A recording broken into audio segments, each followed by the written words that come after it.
आज देखिए पाप अपने बाप को नहीं छोड़ता है। आज अनुब्रतो मंडल का हश्र क्या हुआ।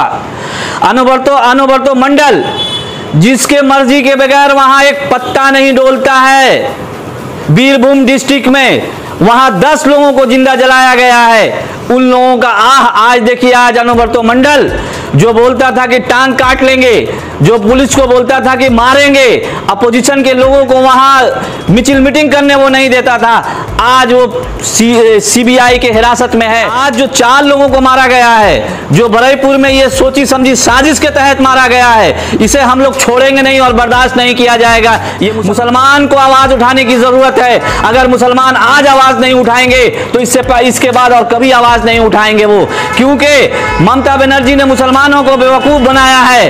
वक्फ का घोटाला हुआ है, वक्फ का घोटाले के खिलाफ हम लड़ रहे हैं। वहां से भी आज देखिए 10 साल से गनी बैठे हुए हैं चेयरमैन, लेकिन वो कुछ भी नहीं करते। हमारे संख्यालघु ऊपर की अत्याचार होच्छे যদি मुसलमान आज के ना बुझबे ताले उन्हीं कखनो बुझते पारबेन ना। हम यहाँ से अपील करते हैं मुसलमानों से कि आप जागिए और अपना हक लीजिए। जहां पर भी मुसलमानों पर जुल्म होगा, प्रदेश कांग्रेस माइनॉरिटी डिपार्टमेंट वहां पर खड़ा रहेगा। आज वो 4 परिवार के लिए हम कंटिन्यू आंदोलन करते रहेंगे और हमारा डिमांड है कि ये सीबीआई सीआईडी से कुछ नहीं होने वाला है। यहाँ हाई कोर्ट के सिटिंग जज से इसका इंक्वायरी होना चाहिए। ये सोची समझी साजिश के तहत मुसलमानों का कत्ल हो रहा है, जिस तरह से यूपी में योगी खुलेआम कर रहा है। জিন ঘর বন্ধ, প্রেমে ব্যর্থ বশীকরণ, বিচ্ছেদ, চাকরি, বিবাহ, উপার্জন সবকিছুর জন্য যোগাযোগ করুন মাওলানা জাকারিয়া সাহেবের তদবিরখানায়। ফোন ও হোয়াটসঅ্যাপ নম্বরে যোগাযোগ করুন। जैसा कि आप लोग जानते हैं कि 4 मुसलमानों का बरईपुर जेल के अंदर में कत्ल हो गया, पीट कर मारा गया। हमारा एक प्रतिनिधि दल जो मेरी क़यादत में, मेरे लीडरशिप में 2 परिवार जो जिनका खून हुआ, उस 2 परिवार के पास हम लोग गए थे। 2 परिवार के पास और अलग लोगों को मैंने भेजा था। वहाँ हमने उन लोगों से वादा किया था कि आप लोगों के हक की लड़ाई को कांग्रेस पार्टी लड़ेगी और हर तरह से कांग्रेस पार्टी आप लोगों की मदद करेगी और हर वक्त आपके साथ खड़ी रहेगी। और मैं मीडिया को भी, उन लोगों के सामने मैंने मीडिया को भी कहा था कि जिस भी चीज़ की ज़रूरत होगी आप मुझे याद करेंगे। अधीर रंजन चौधरी और इमरान प्रतापगढ़ी साहब आपके साथ खड़े हैं और मुझे अधीर रंजन चौधरी साहब ने मुझे भेजा है और अधीर रंजन चौधरी साहब ने मुझे कहा था कि मैं कोलकाता जब आऊँगा तो मैं वहाँ जाऊँगा, वहाँ का पूरा रिपोर्ट मुझे देना। इमरान प्रतापगढ़ी हमारे जो नेशनल चेयरमैन हैं, उन्होंने भी कहा था कि मुझे वहाँ पर ले चलेंगे, अगर ज़रूरत होगा तो मुझे ले चलेंगे, मैं भी वहाँ आऊँगा। उसके बाद मैंने परिवार से, मैंने आने के बाद कलकत्ता जैसे ही मैं कलकत्ता आया, उसके बाद ये खबर लगा कि वो बरईपुर डिस्ट्रिक्ट पुलिस ने इसे फेक न्यूज़ करार दिया है। उसके बाद हम लोगों ने भी डॉक्यूमेंट्स फेसबुक में हम लोगों ने दिया। उसके बाद वहाँ के परिवार से मैंने जब बात किया, उन 2 परिवारों से मैंने बात किया तो वो लोग बोले कि दादा, डीएम के यहाँ से हम लोगों के पास खबर आया था कि कल सुबह 10 बजे हम लोगों को बुलाया गया है। मैंने कहा कि डीएम साहब ने खुद आपको कॉल किया था? उन्होंने कहा कि हाँ डीएम साहब ने। मैंने बोला ठीक है, मुझे नंबर दीजिए। मैंने नंबर चेक किया, वो डीएम साहब का नंबर था। 10वीं मुहर्रम थी, यूम आशूरा था। हमने कहा कि आप लोग जाइए। उस साथ में मैंने अपना एक आदमी भी उन लोगों को दिया था। मैंने कहा कि डीएम साहब ने खुद आपको कॉल किया था? उन्होंने कहा कि हाँ डीएम साहब ने। मैंने बोला ठीक है, मुझे नंबर दीजिए। मैंने नंबर चेक किया, वो डीएम साहब का नंबर था। 10वीं मुहर्रम थी, यूम आशूरा था। हमने कहा कि आप लोग जाइए। उस साथ में मैंने अपना एक आदमी भी उन लोगों को दिया था। उसके बाद ये मालूम हुआ कि उन लोगों को 5 लाख रुपया दिया गया है और एक नौकरी भी दिया जा रहा है और सीआईडी इंक्वायरी का भी हुक्म दिया है डिस्ट्रिक्ट मजिस्ट्रेट ने कि सीआईडी इंक्वायरी भी होना चाहिए। डीएम साहब ने, 124 परगना डीएम साहब ने सीआईडी इंक्वायरी भी दिया था कि सीआईडी इंक्वायरी होगा, उसका रिपोर्ट 8 दिन के अंदर में आएगा। लेकिन बाद में ये मालूम हुआ कि उन्होंने डीजी को भी एक चिट्ठी लिखा है कि इसका रिपोर्ट 2 दिन में आना चाहिए।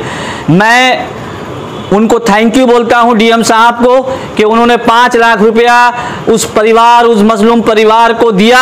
हम उनका शुक्रिया अदा करते हैं और जैसा कि हमने वादा किया था उन लोगों से कि उन लोगों का हक उन्हें दिलाएंगे, हमने छोटी सी कोशिश की है और आगे आइंदा भी मैंने उन लोगों को फोन में उन लोगों से बात किया है और हमारा एक डिस्ट्रिक्ट चेयरमैन है, मैंने उसे भी कहा है कि कल तुम उन परिवारों के पास जाओ, उन्हें किसी तरह का और भी अगर परेशानी होगा तो मुझे बताओ, हम उन लोगों के साथ हैं। अगर उन लोगों को इंसाफ नहीं मिला, 5 लाख रुपए से कुछ नहीं होने वाला है, अगर उन लोगों को इंसाफ नहीं मिला तो बहुत बड़े पैमाने पर हम लोग आंदोलन करेंगे। और जैसा मैंने कहा था कि अधीर रंजन चौधरी और इमरान प्रतापगढ़ी को ले जाकर वहां आंदोलन करेंगे, उस मजलूमों के साथ में हम खड़े हैं। हमारे जाने से पहले माइनॉरिटी कांग्रेस के तरफ से जो हम लोग गए थे एक प्रतिनिधि दल, उससे जाने से पहले वहां न तृणमूल का कोई नुमाइंदा आया, न थाना न पुलिस का कोई नुमाइंदा आया, न डिस्ट्रिक्ट मजिस्ट्रेट की तरफ से कोई आया। हम लोगों के जाने के बाद प्रशासन हरकत में आई और यहाँ की सरकार हरकत में आई और उसने आनन फानन में यह फैसला लिया। मैं उस फैसले का स्वागत करता हूँ फिर से, और मैं डीएम साहब से ये अपील करूंगा यहाँ से कि उन्हें इंसाफ मिलना चाहिए।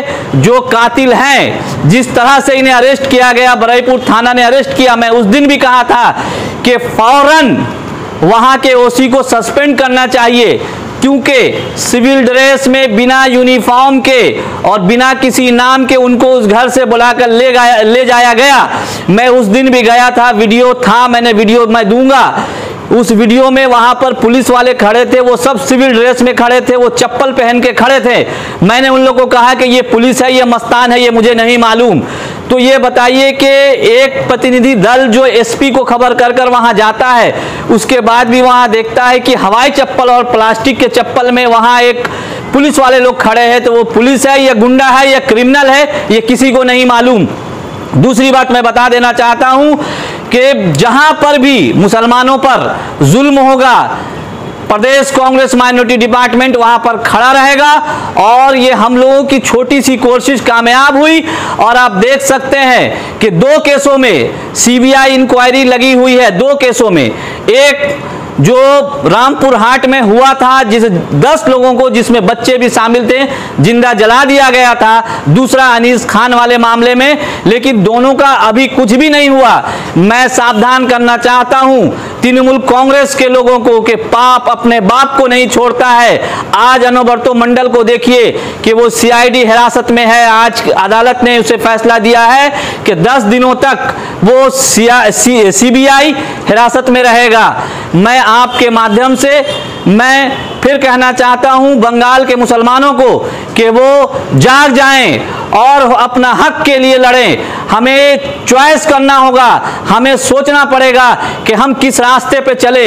हमें ये ममता बनर्जी सरकार हमें गुमराह कर रही है, सिर्फ टारगेट किलिंग किया जा रहा है मुसलमानों का।